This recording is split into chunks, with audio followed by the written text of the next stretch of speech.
April meeting of the Library Marketing Book Club. It's nice to see everybody.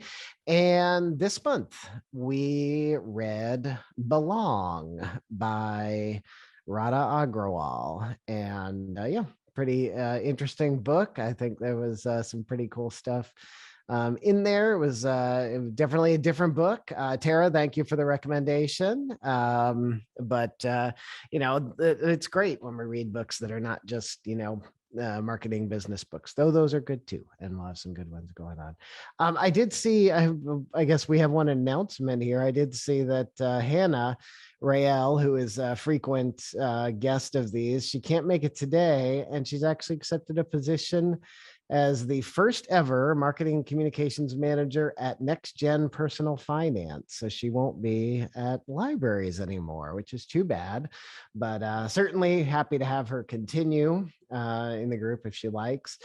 She said start with why has been on her reading list. And also if anybody's interested in a job at UC Santa Barbara, then keep an eye out because there may be a position opening there in the marketing field. It's very cool. So it's nice. Hannah's been somebody who's been to most of our meetings, and it's been great. But good, congratulations to her for this new opportunity. So, but all right, so let's get into talking about the book. So Tara, I think since you made this recommendation, it'd be great for you to kick us off and give us kind of what drew you to the book and what kind of things that your thoughts were about it. So what do you think?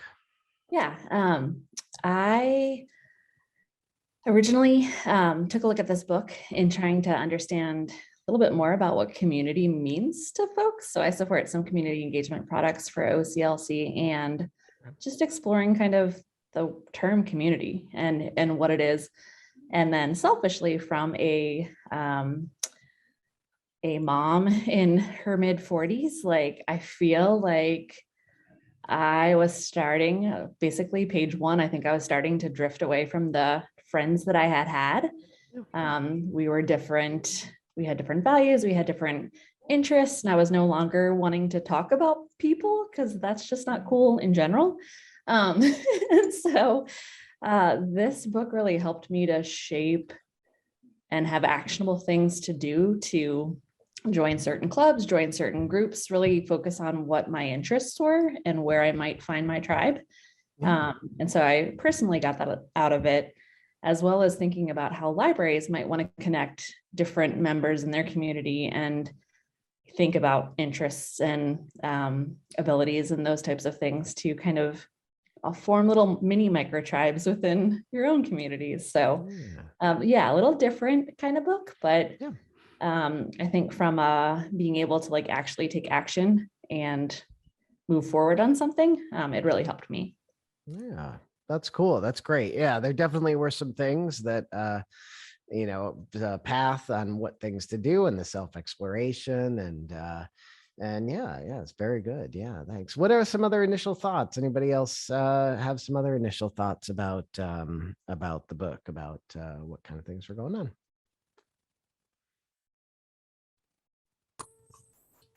Can you guys hear me? Yep. Okay. New office, new computer, hey, and it's like good job. I don't know what works and what doesn't. Sounds good. I am someone who I write in the margins anyway. So I I'll take notes and things like that. So the whole kind of almost workbooky kind of feel of some of the was really, it's like, oh, I'm going to sit down and I'm going to do this portion right now and figure it out as I'm going along. And that was, I really liked that.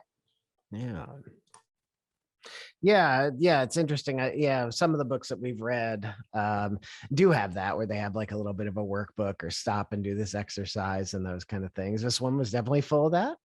There was a lot of stuff in there. It's a pretty interesting little self-exploration exercises, and it was pretty neat little way to do some discovery. So that's cool. What other things were anybody think about the book? So at my library, we're trying to reach the retired population. My I'm in a rural community, county seat, smack dab between Omaha and Des Moines. So if you want to drive somewhere, you can, but don't.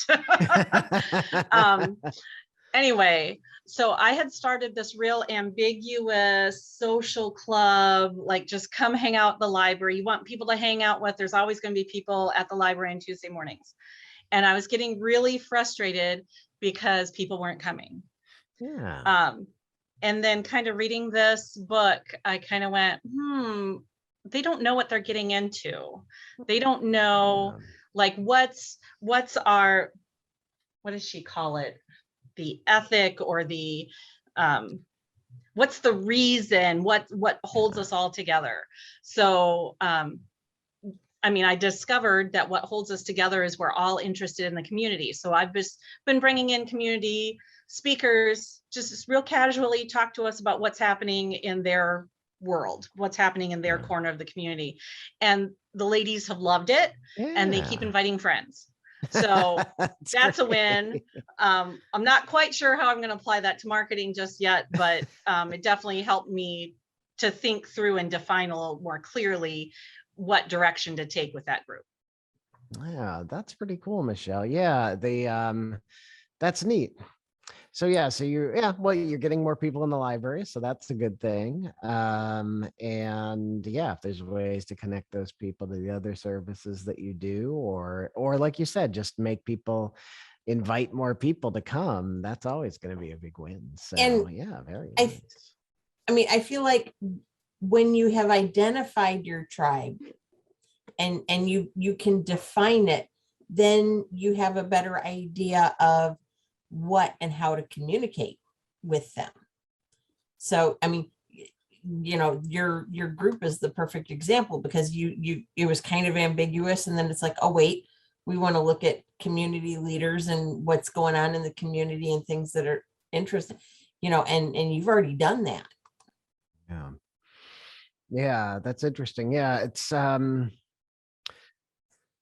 few years ago we started a podcast, and on our podcast it was a lot of those, similar to kind of what you're saying, Michelle. It was like, but it, you know, wasn't a gathering, but it was the same type of content. So it was kind of community people talking about what's going on in the community, which was pretty interesting.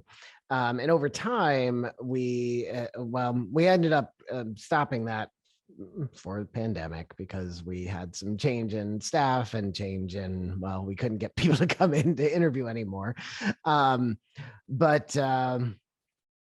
But when we look back at that, we see there were some that were more library adjacent. So maybe that's, you know, some of them who somebody comes in and talks about the community, they do a cool thing in the community, and they wrote a cookbook, or, you know, and they, you know, are somebody who can provide a good list of books for this type of a service or something. So I think there's some interesting ways to get in there. And yeah, like when you have the people that are all interested in a common thing, they're going to want to be studying more. So yeah, the one thing she was talking about in there, I think this is what was like core values. So you know, this is something we've talked about in our library, and I'd be curious to hear about any of your all, you know, either just thoughts or if you have these. So does anybody have like a library that follows a set of core values, or that has a set of core values? And are those one thing that we always talk about is, are those like aspirational core values, or are they real core values? So what are all your libraries or organizations have as far as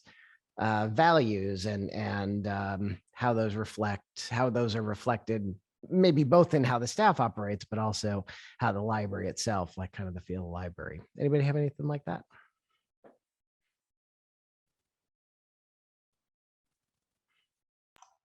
Yeah, Cincinnati Library did, or does now, I guess, because I was like, oh, I forget what they are. There's 5 of them, but I don't remember what they were. So I had to go to the website and look.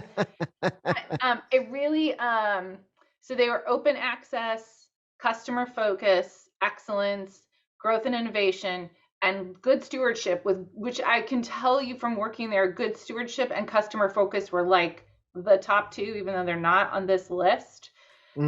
So for the staff, I mean, I would say it was drilled into us that everything we do should have should be easy for the customer or the cardholder or patron, not necessarily easy for us, but easy for the customer and something that they need and want.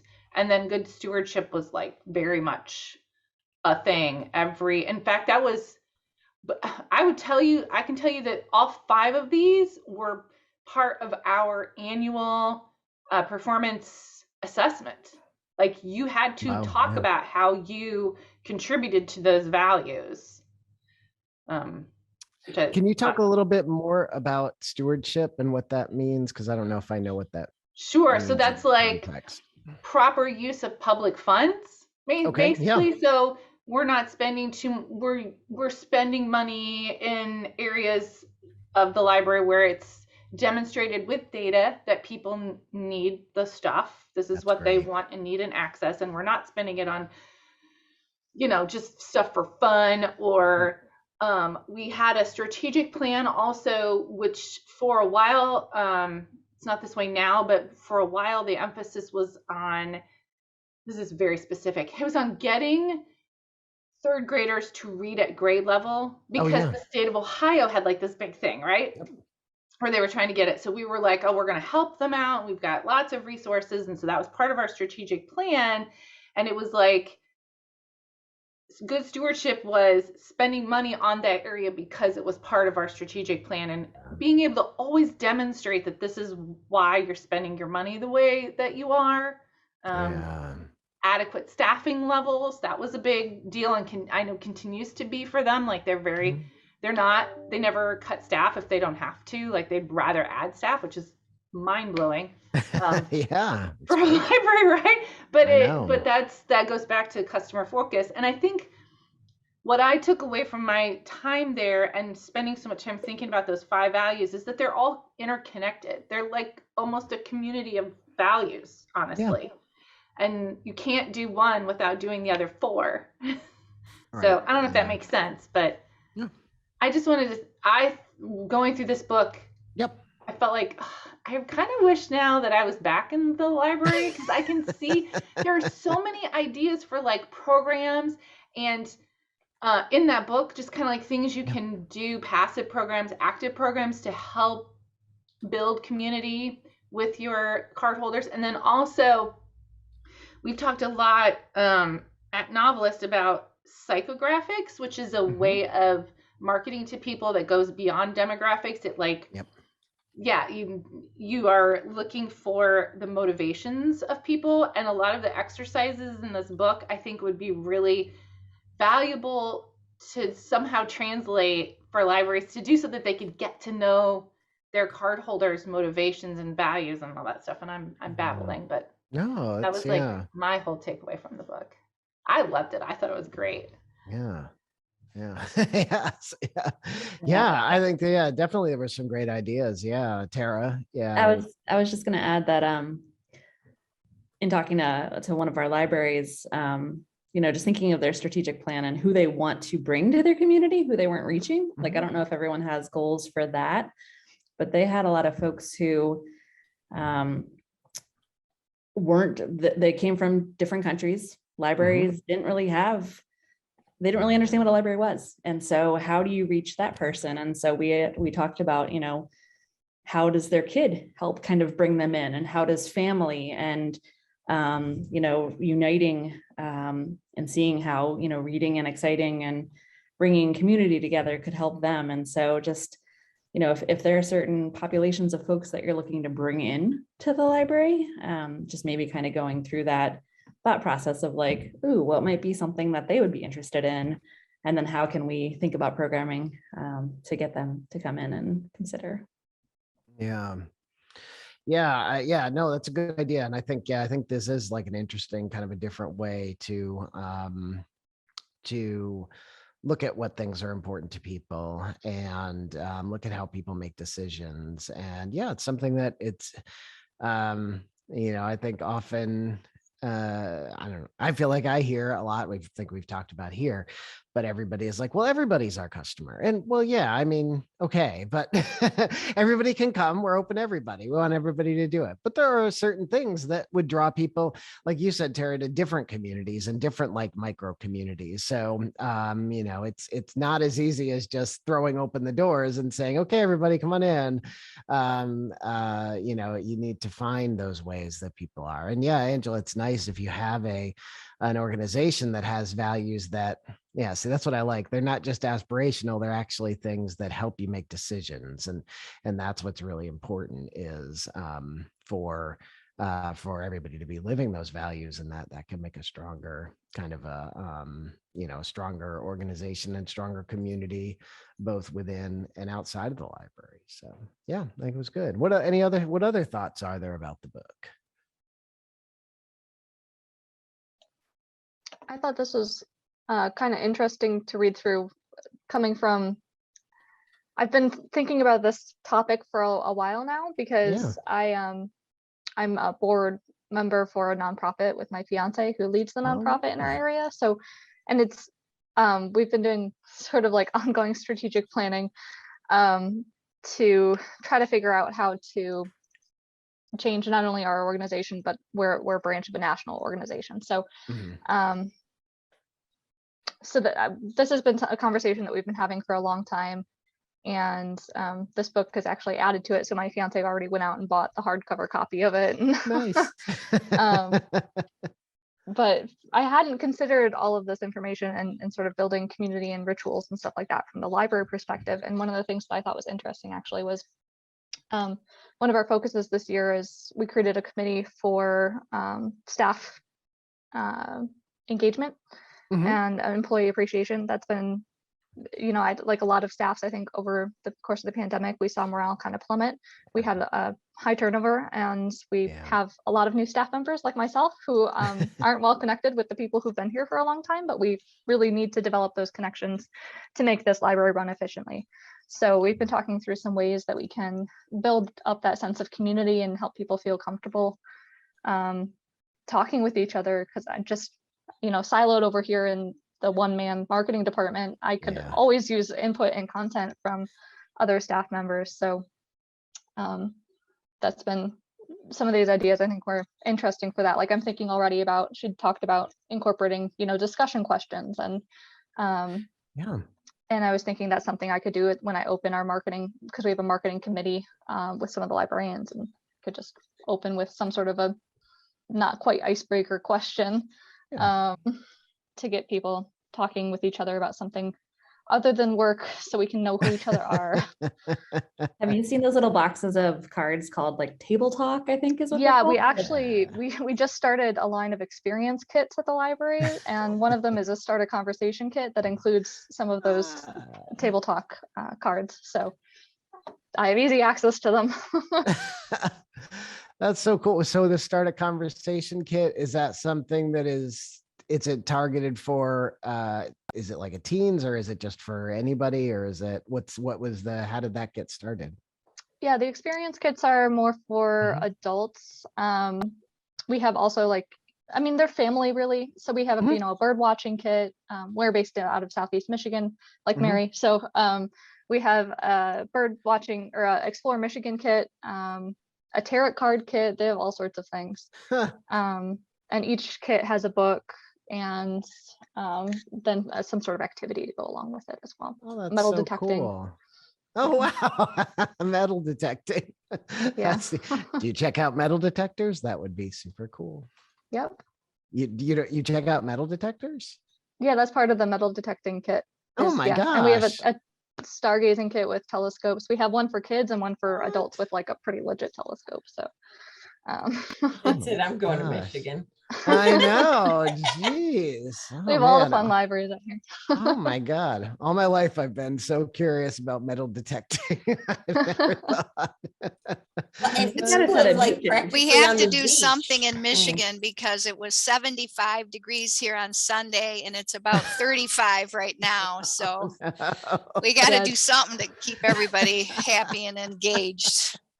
I have like 3 different layers of clothes behind me just for whatever the office is feeling versus outdoors. And And Chris, you practically live on the beach. You need to go metal detecting. I know, mean, right? I know. I mean, I like going to find shark's teeth, which is pretty fun, but yeah, metal detecting always sounds so interesting. Just So your morale will go up, and then maybe you can get a metal detecting kit. that's right. Yeah, that's really yeah, that's so cool, Victoria. That's so neat. But yeah, that's a great idea. That's a really neat way to think about how to cross over some of these ideas of community and what different things are important to different people, and how to make that a little richer experience for people by creating something like that. So that is super, super cool.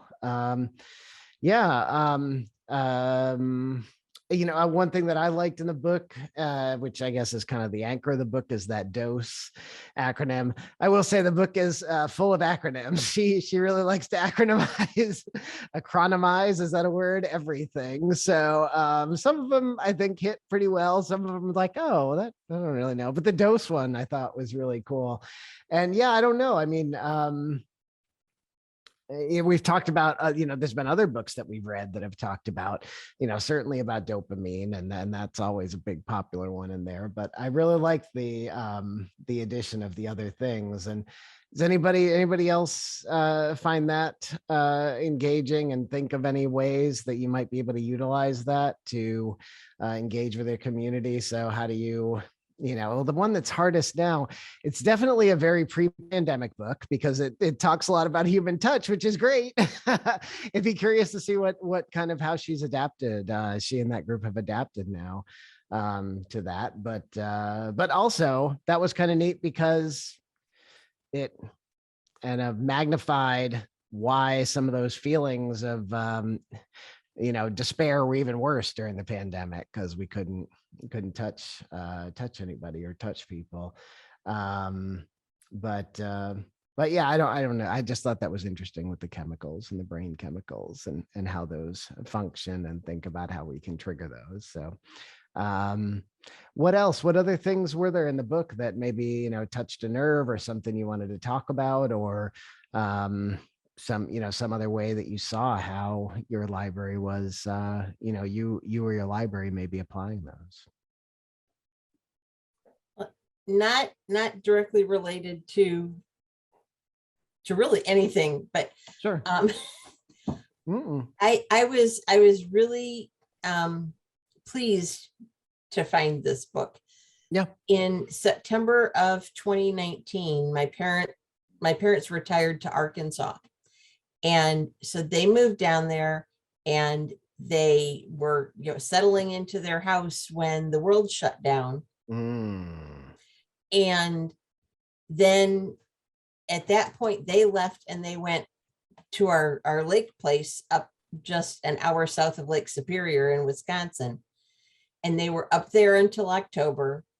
And then they came back home, and they were back in Arkansas. And and so they're kind of snowbirds. But my mother has been, since she moved, she has been really kind of disconnected. I mean, she's lived on a farm for the past 25 years in central Illinois. And, she had a tribe here, and she had, had community here, and she has felt really completely disconnected since they moved down there. And I'm like, you should read this book. You should do these exercises. You can, this is a really good way.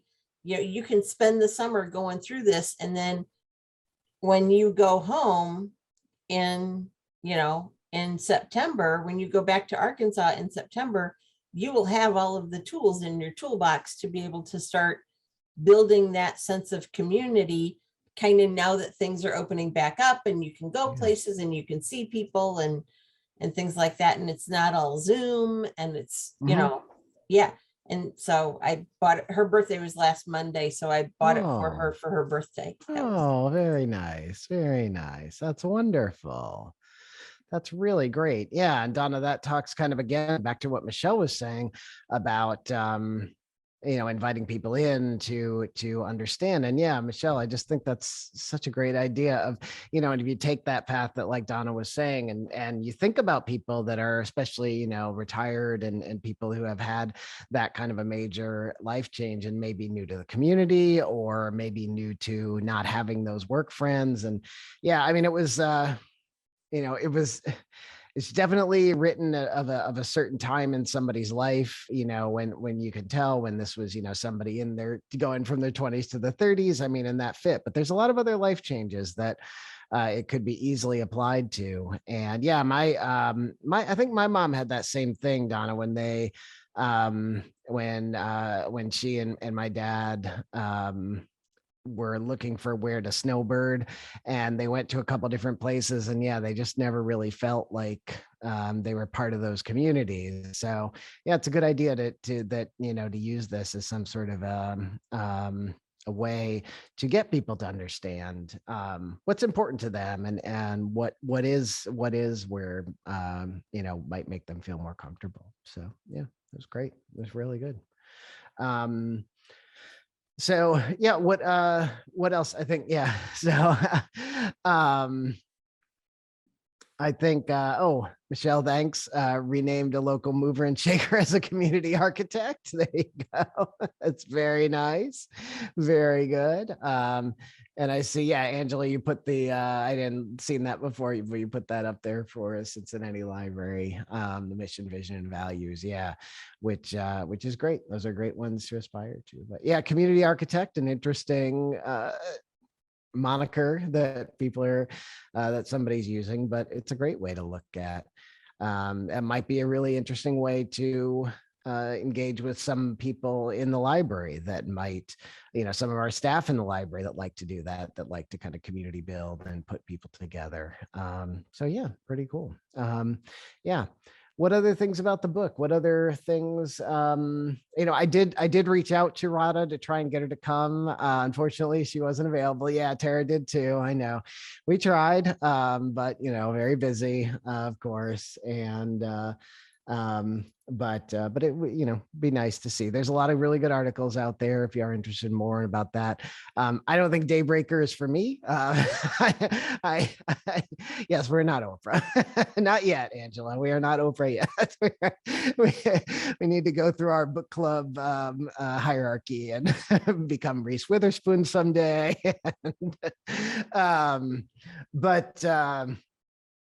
But yeah, Daybreaker, yeah, not really for me. Exactly. I can't imagine getting up at 5:30 in the morning. I can't imagine getting up at 5:30 in the morning, much less to get up and go do something like that before work. But God bless the people who can. That's got to be a pretty crazy, pretty wild thing. But but there are ways that you can adapt. All those ideas, and I think that it's. Yeah, there were some neat things. Be at work at 4:30. Oh boy. Yeah. Oh man. Is that like, what was that, Donna? Where was that? Oh, you're muted right now. I spent 10 years with Starbucks. Oh boy, yeah. But the caffeine helps. So yeah, Angie, I feel the same way. Yeah, 9 a.m. is pretty tough. And it's interesting because our library doesn't open until 10. Right. But if I can get here at 8 o'clock in the morning, I can get so much done between 8 o'clock and 10 o'clock when there's nobody here. So it's kind of like that same thing, but it's just not as early in the morning. My old boss used to, our former director, he used to come in at 7 every morning because he could get everything done between 7 and when people started coming in at 9 or 10. Yeah. There's some other, there's a pretty good podcast. If anybody listens to podcasts, called Founders Journal. And it's by the guy who started, Morning Brew, which is like a newsletter, a very popular newsletter. And so he's been chronicling kind of his own personal diary through. And he's one that always talks about, and I don't think he's that kind of person either, but he also, every time he talks about the advice from, billionaires that he admires and things like that, it's always, yeah, get up early, get everything done early in the morning. Like, oh man, I don't know, but you can get things done early. Early is when your mind is working the best, and get those things out of the way. So yeah, pretty cool. Tara? Yeah, I was just gonna add, I guess I didn't realize I was doing it, but it was a great feeling when I used to intentionally like just go to happy hour with a certain group of friends from work or a certain group of friends from my neighborhood or whatever. And I had a cookie exchange once and blended those friend groups. And it was like eureka, like, I don't know, it was just people who would have never got to know one another. And it's cool now that they're Facebook friends and are able to kind of be part of each other's life. And so just not being worried about like these friends that you're bringing into your world to be like taken by another one of your friends. It's like, how do you figure out how you're building a community in your communities too? But anyway. Yeah. She talked about that too a little bit in the book. There was a little part in the book where she talks about one friend being jealous of another friend, but it was probably more of a miscommunication idea that she didn't that the one friend didn't say, hey, I'm just trying to get this friend to know this friend a little better. So yeah, it's neat that you can find ways to introduce, and that was something else, Tara, and I think you mentioned that about the book that I thought was really nice was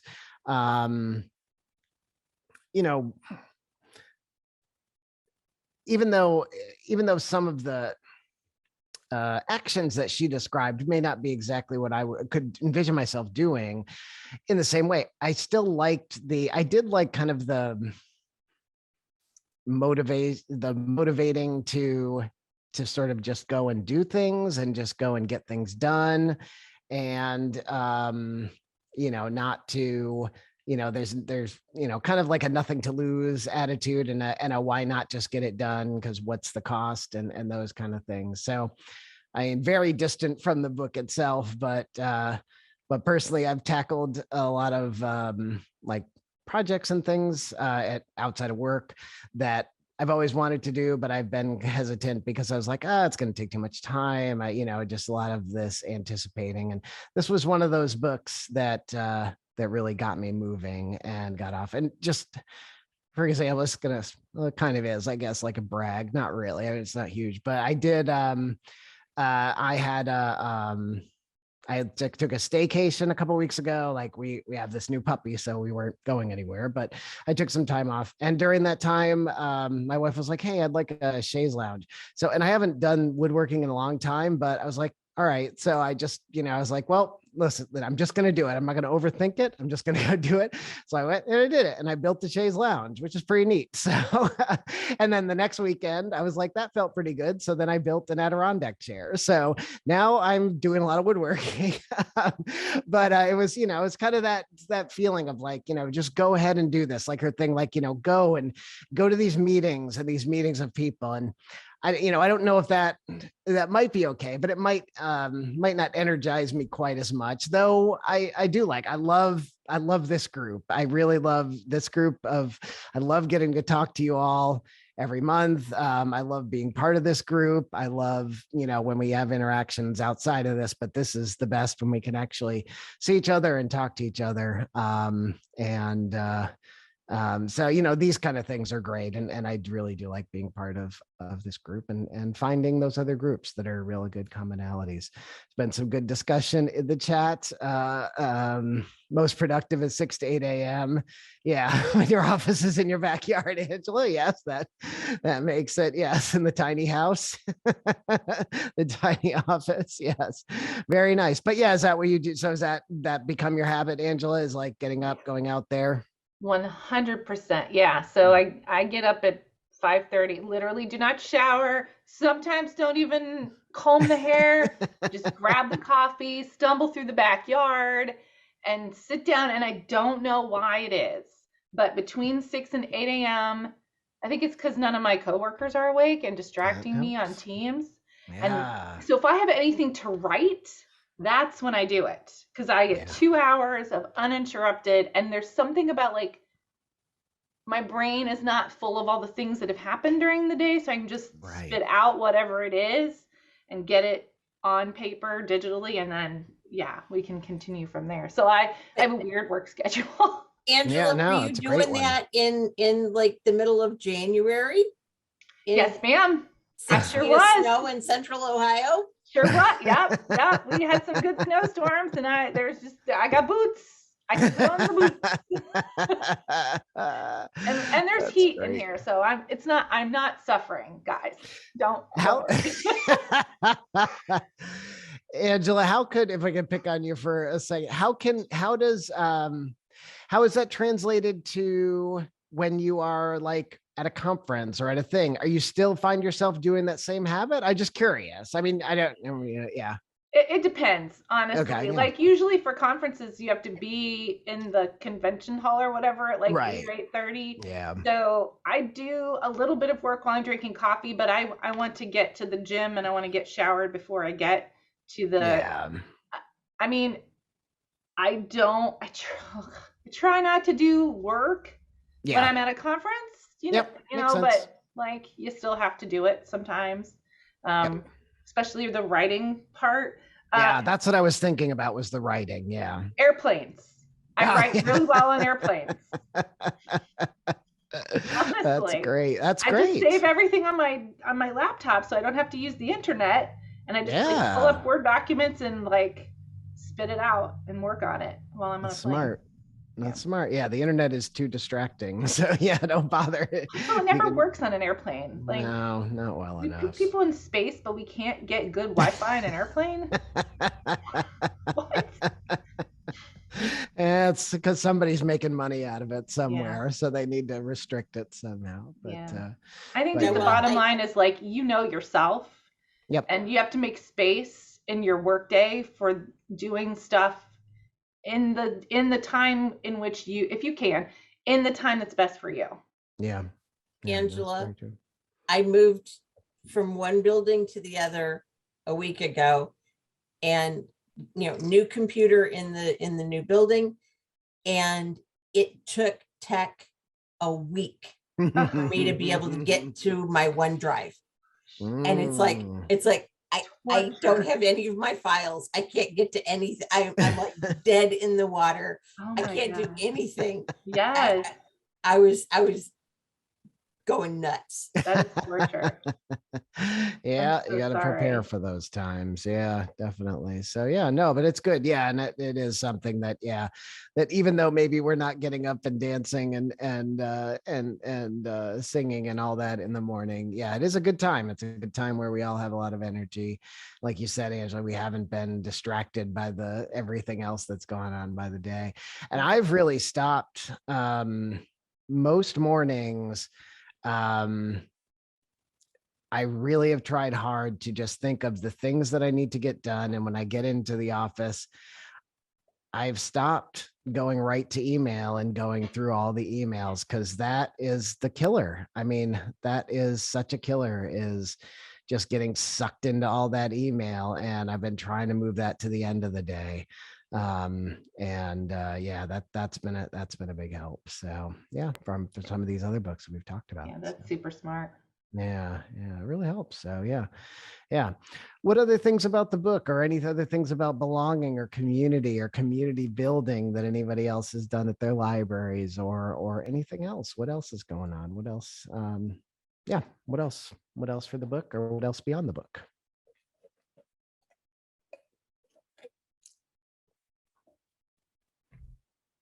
Okay, well, I'm gonna humble brag, because I'm like completely, totally excited about this. Great. We are kicking off our summer reading program in mid-May. Nice. And I'm finalizing all of my community engagement and community sponsorship and all of that. And late yesterday, I spent half an hour on the phone with the manager of the local rock climbing gym. Oh, nice. And on the one hand, she said that none of the, I mean, we're in a fairly, 400,000 metropolitan area made up of lots of different communities. There's about a dozen different library systems within about a 30-mile radius. Yep. None of the other libraries have reached out to her. Wow. Good for you. And good grab. So she wanted to do something.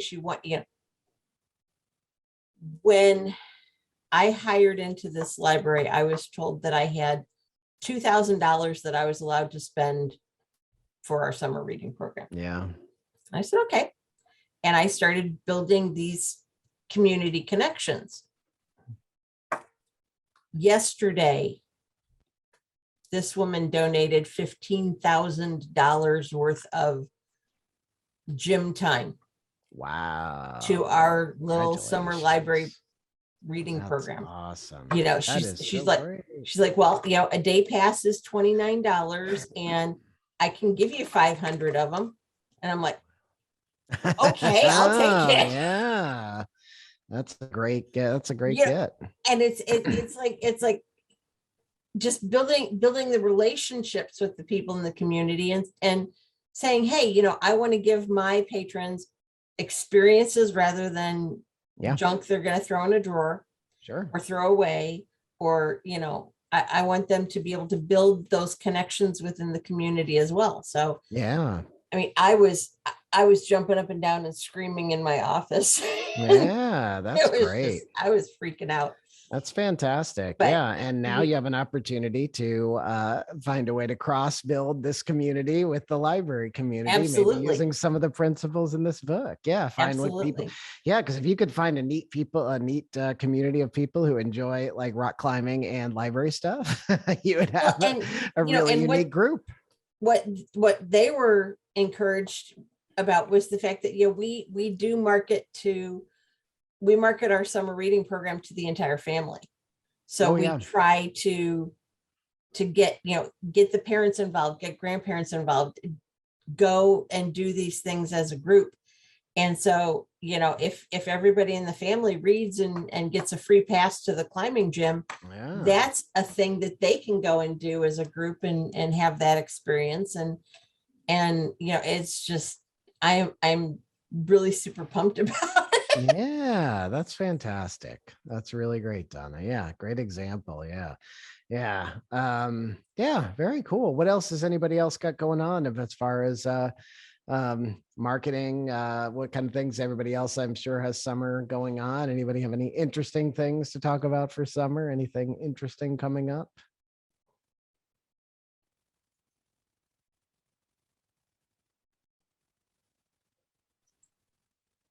Well, we're going to be closing our main branch for 18 months. Whoa. I know. Yeah. I'm a little scared. What are you guys doing? Well, we're adding on.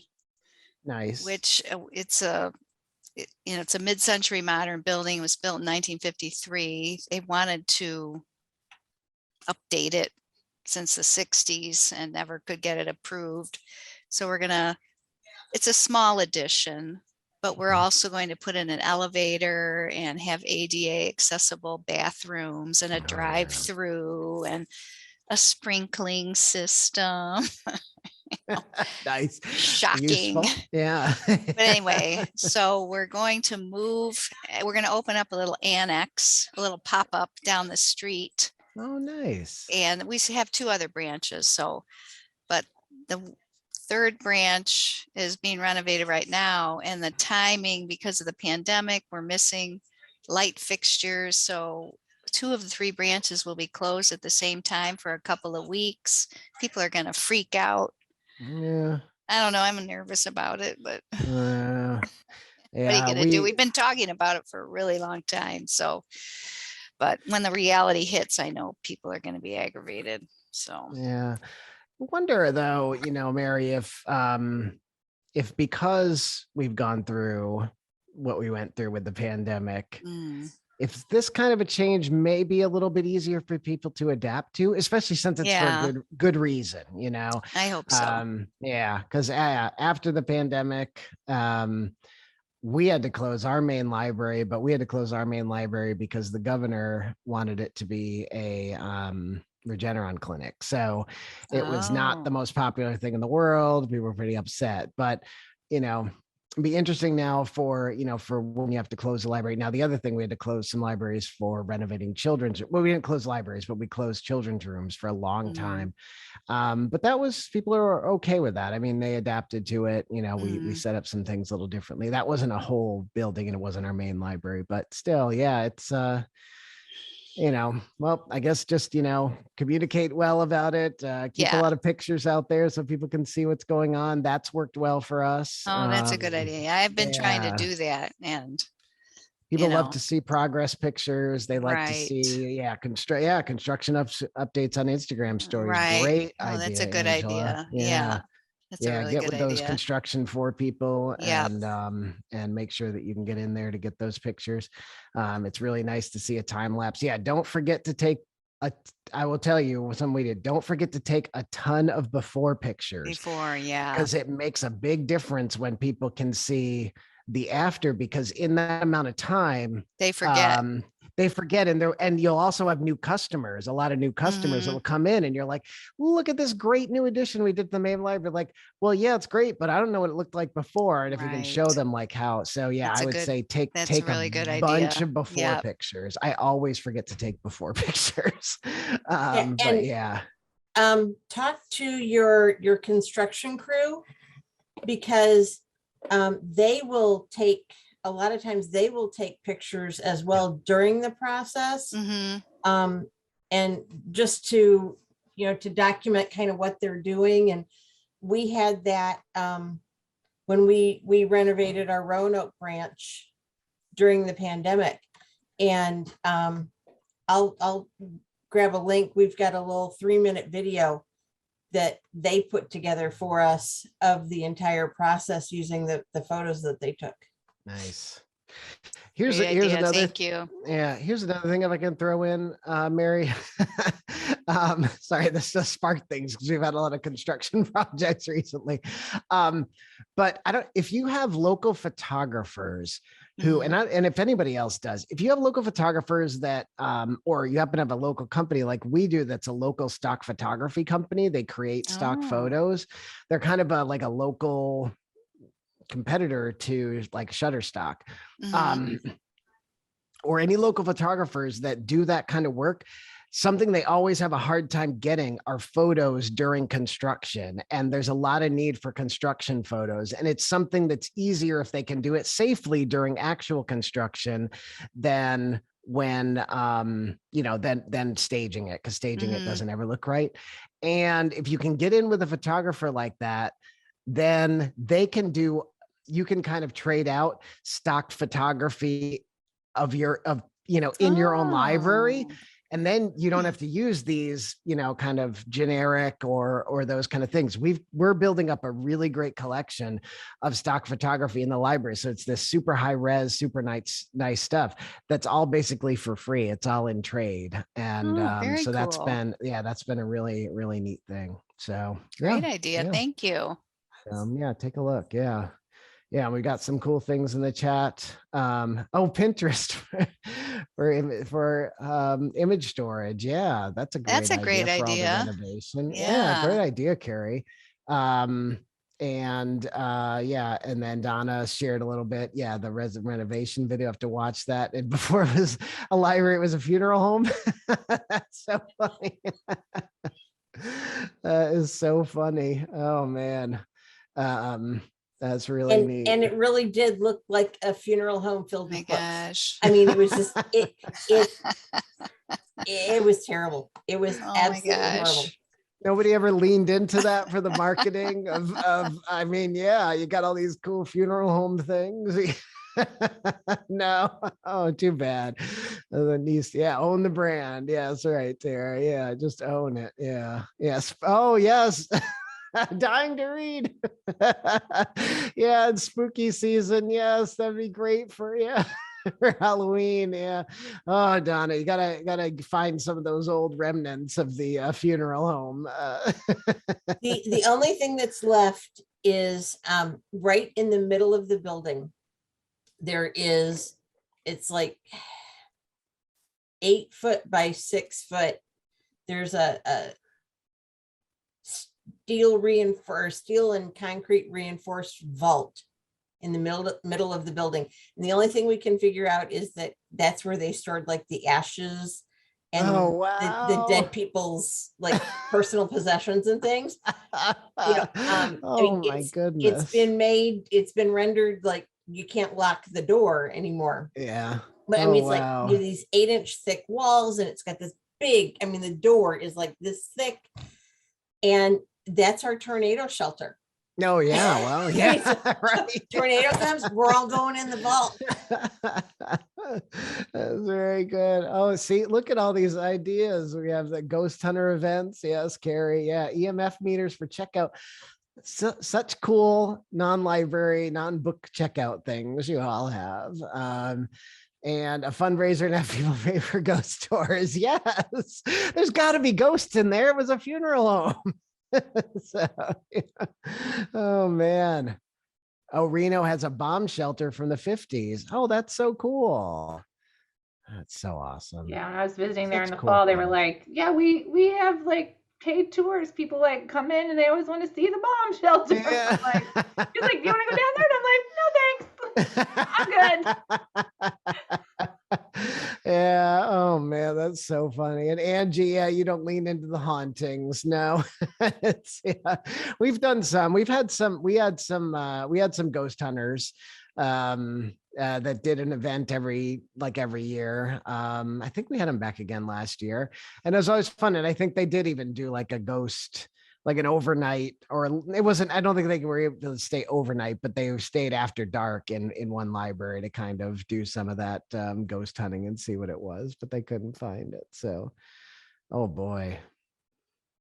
Built over a cemetery. Oh, they weren't moved. Oh, you have a poltergeist film library built over a cemetery and nobody moved things around. Very cool. So yeah, well, really neat. Small children with staticky TVs at your library. Yes. Oh man, I would totally get a TV with static on it. That would be a great centerpiece. You need a pool out back too. Yeah. Yeah, start of a book series. Yeah, that's very good. Awesome. Well, we just have a couple minutes left. Any last thoughts anybody has about the book or about anything else? Any just last words before we kind of wrap up? Yeah, well, great ideas. Oh yeah. Thank you for humoring me and allowing me to recommend this book, and great suggestion. Glad it helped some. Yes. Thank you, Tara. It was a great suggestion. And please, anytime, if you have other suggestions, Tara, anybody else has other suggestions, any other time, please, just let me know, or drop it in the Facebook page, or, however it is, because we'll get some good stuff. So next week, we're going to Start With Why. I haven't reached out to Simon Sinek to see, you never know. Some of these speakers, I know, wouldn't that be great? Some of these speakers will, though. I am still every day shocked that Jay Baer came on our podcast, whatever this is, our book club meeting. I will 100% die of Simon Sinek. Oh, so Terry, you're LinkedIn friends with him. So, yeah. I just follow. Yes, Terry, yeah. Your mission, should you choose to accept it. Oh yeah. So Angela, is anyone going? So when is ALA, Angela? It's the end of June. Okay. Like I haven't yet. 24th or something. Okay. I am not this year. If it was going to be in Chicago, I probably would have gone, but yeah. DC, right? It's in DC this year. DC. Yeah. That would be neat. I'm thinking about maybe going to that. I haven't yet. I'm putting my email address in here. Thanks. If you're going, yeah, if anybody's going, let's meet up. Yes. Yeah. I love community. Yes. We need more senses to work together. Great. That's awesome. Oh, and real quick, I was nominated and accepted on the board of the library marketing communications group. So I am thank you. I'm very happy. I was very it was really wonderful, a great honor. So keep a lookout for more plugs for Library Marketing Communications Conference, which should be again in November. And this year it's going to be in Indiana. So yep, so wonderful conference, definitely one that's well worth attending. If if there's only one thing you can do, it's a really good one to try and make it to. So but yeah, and yep, so next month, Simon Sinek, Simon Sinek's book. We'll see if Simon Sinek comes. But thanks so much. I'll be sending out a feedback form. And before we go, Tara, pick a number between 1 and 10. Oh, 1 and 9. Somebody had to leave. 6. 1, 2, 3, 4, 5, 6. Donna Forbes. So Donna, you win a copy of Start With Why. So I will get with you and we'll get that out to you. And thank you very much for attending. Thanks so much for participating. And do you have any questions or thoughts or suggestions? Let me know anytime. Have a great day. Talk to y'all soon. Bye, everybody. Thanks, Bye. Chris. Thank you, Chris. Thank you.